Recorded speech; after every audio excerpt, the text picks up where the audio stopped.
खुदावन के ज़िंदा मुबारक नाम में आप सबको सलाम। प्रभु आपको बड़ी आशीष और बरकत दे और खुदावन अपने पंखों की आड़ में आपको इसी तरह छुपा कर के रखे। मैं आज एक ज़रूरी विषय पर आपसे बातचीत करना चाहता हूँ ताकि खुदावंद इस कलाम से आपसे बात करे। और मैं विश्वास करता हूँ जैसे खुदा के कलाम में लिखा है कि वो अपने कलाम को, अपने वचन को भेज करके लोगों को आज़ाद करता है, उनको चंगा करता है। खुदा का कलाम सामर्थी है, वो हमारे रास्ते के लिए दीपक है। जहाँ अंधियारा है वहाँ पर रोशनी फैलाने की, वहाँ पर रोशनी करने की कुव्वत खुदा का कलाम रखता है। आइए खुदा के कलाम में चलेंगे। खुदा का एक एक कलाम सच्चा है। मत्ती उसका 9 अध्याय उसकी 35 आयत से हम पढ़ेंगे। यहाँ पर यों लिखा है, मज़दूर थोड़े हैं। यीशु सब नगरों और गांवों में फिरता रहा और उनके आराधनालयों में उपदेश करता रहा और राज्य का सुसमाचार प्रचार करता और हर प्रकार की बीमारी और दुर्बलता को दूर करता रहा। जब उसने भीड़ को देखा तो उसको लोगों पर तरस आया, क्योंकि वे उन भेड़ों के समान जिनका कोई रखवाला न हो, व्याकुल और भटके हुए से थे। तब उसने अपने चेलों से कहा, पके खेत तो बहुत हैं पर मजदूर थोड़े हैं, इसलिए खेत के स्वामी से विनती करो कि वह अपने खेत काटने के लिए मजदूर भेज दे। हालेलुया। खुदा के कलाम में लिखा है कि यीशु मसीह सुसमाचार प्रचार करता हुआ गाँवों में बीमारियों से लोगों को आज़ाद करता हुआ राज्य का, स्वर्ग राज्य का सुसमाचार प्रचार करता हुआ फिरा। लेकिन जब उसने बड़ी भीड़ को अपनी ओर आते हुए देखा तो उसको उस पर तरस आया। यीशु मसीह तरस खाने वाला परमेश्वर है और आज का कलाम किसी गैर से नहीं बल्कि आपसे और मुझसे बात कर रहा है। वो कह रहा है कि मज़दूर थोड़े हैं, पके खेत बहुत हैं। मेरे अजीज़ों, खुदा का कलाम आपसे बात कर रहा है, हर दिन बात कर रहा है, हर दिन समझा रहा है कि अब नींद से जाग उठने का समय है।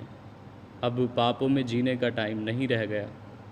अब दुनियादारी से मन लगाने का टाइम नहीं रह गया। वो कह रहा मज़दूर थोड़े हैं।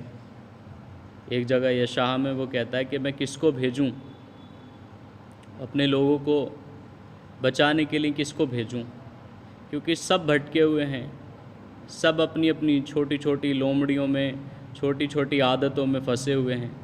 किसको वो भेज करके अपने लोगों को आज़ाद करे। सब अपनी ज़िंदगी में अपने कामों में व्यस्त हैं। कोई परमेश्वर के काम को करने के लिए तैयार नहीं है।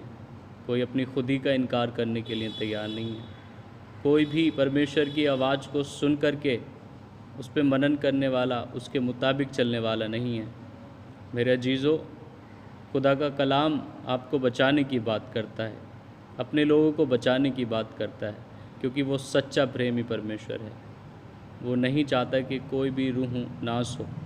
आज खुदा के लोग अपने कामों में व्यस्त हैं। आज एक एक जन, आस पड़ोस, इधर उधर सब जगह पाप नज़र आता है, लेकिन चुप्पी साध करके बैठे हैं। यीशु मसीह कह रहा है कि वो आराधनालयों में जा कर के उपदेश करता था और राज्य का सुसमाचार प्रचार करता और हर प्रकार की बीमारी और दुर्बलता को दूर करता था। मेरे अजीज़ों, खुदा के कलाम में लिखा है कि वो बीमारियों से आज़ाद करता था। आप सच्चे जीवते परमेश्वर को जानते हैं। आज संसार बीमारियों में और दुख और तकलीफ़ों में, विलापों में और शोकों में और पाप में ही तो फंसा हुआ है। लेकिन आपके पास उनके लिए औषधि है, उनके लिए आपके पास खुदा का कलाम है। लेकिन मिस्टेक कहाँ कर रहे हैं आप और मैं? खुदा के कलाम को प्रचार ही नहीं कर रहे।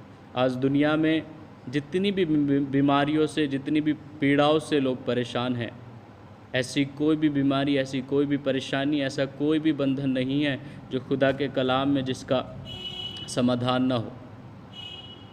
क्योंकि खुदा का कलाम हर एक बीमारी से, हर पाप से आज़ाद करने की कुव्वत रखता है।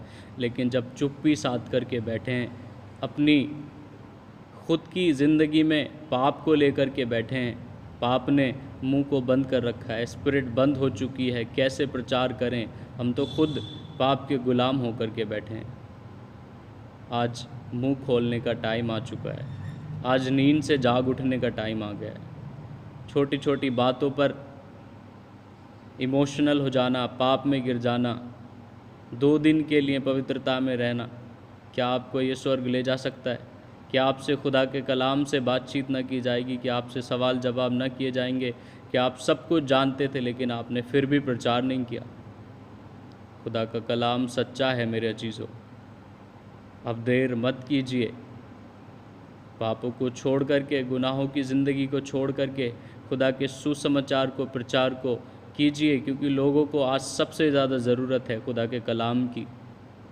आज लोग बीमार हैं, परेशान हैं, पापों के बंधनों में हैं, तो उनको खुदा के कलाम की ज़रूरत है। उनको कोई भी नहीं छुड़ा सकता मेरे अजीज़ों, उनको खुदा के कलाम के अलावा कोई भी नहीं छुड़ा सकता। लेकिन अगर आप जागेंगे नहीं, आप खुदा के कलाम को प्रचार नहीं करेंगे, आप चुप्पी साधे रहेंगे, आप क्या सोचते हैं कि वो ढीठ हैं, नहीं सुनेंगे?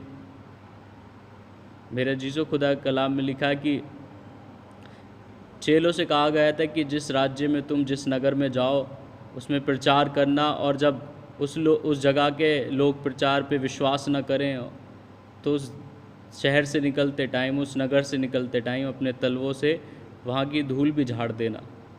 तो क्या ये अजीज़, ये मज़दूर, ये खुदा के चेले क्या इतनी आसानी से अपने पैरों की मट्टी, अपनी धूल झाड़ दिया करते थे? नहीं मेरे अजीज़ों, ये इतनी जल्दी गिव अप नहीं किया करते थे।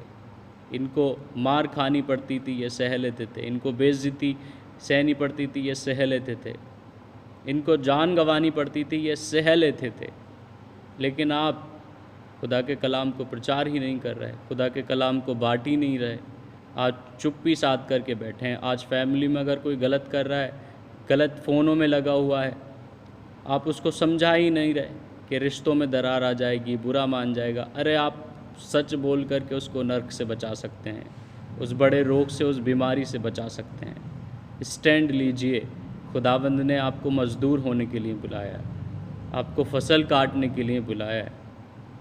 आप चुप मत बैठिए, खुदा के कलाम को लोगों के साथ बांटिए, क्योंकि खुदा के कलाम की आज सबसे ज़्यादा यीशु मसीह की लोगों को ज़रूरत है। प्रचार कीजिए।